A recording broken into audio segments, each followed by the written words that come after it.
انس بن مالک رضی اللہ عنہ سے روایت کرتے ہیں کہ انہوں نے کہا کہ نبی صلی اللہ علیہ وسلم ایک عورت کے پاس سے گزرے جو قبر پر رو رہی تھی، تو آپ نے فرمایا کہ اللہ سے ڈرو اور صبر کرو۔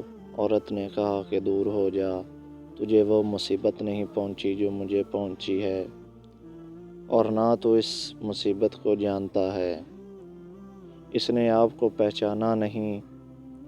پھر جب لوگوں نے اسے بتایا کہ یہ نبی کریم صلی اللہ علیہ وسلم تھے،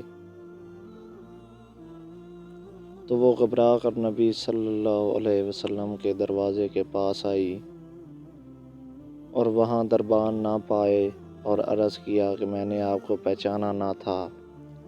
فرمایا کہ صبر ابتدا صدمہ کے وقت ہوتا ہے۔